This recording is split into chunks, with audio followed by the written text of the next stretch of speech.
Long ago, what is now southern China and northern Vietnam made up a region known as Bac or Baiyue, meaning hundreds of Viet tribes. The ethnic minorities that lived in this area are still here today, many groups with the same ancestral background living on either side of the border.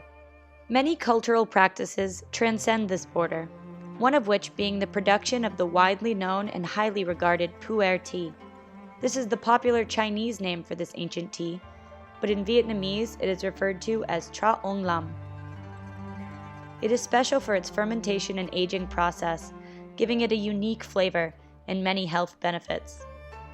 This tea, which is highly valued for its spiritual and medicinal purposes, is grown in the provinces of northern Vietnam along the Chinese border. The tree on which it is grown, the shan tiet tree, is extremely versatile, being able to produce green, oolong, and black teas as well.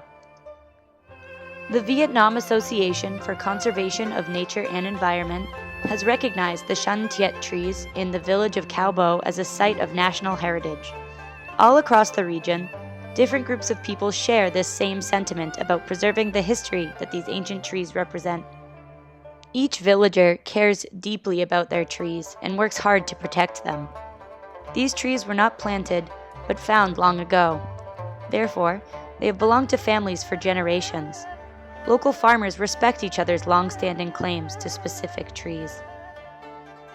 On the mountain, at a lower elevation, you can find younger trees. Nearer to the top, some trees can be close to 1,000 years old. The spring is prime picking season. When the leaves have one bud with 2 leaves, it is of the utmost importance that they are promptly picked to ensure the highest quality. They must be handled very gingerly to maintain their natural flavor and aroma. While spring is the ideal season for picking tea, farmers continue to harvest throughout the year. After picking, the leaves are dry roasted in a wok over an open flame. They are then transferred into a wooden bowl where they are rubbed, rolled, and shaped into strands. The leaves are then transferred back into the wok, where the process is repeated several times. Next, the leaves are laid out in the sun to dry.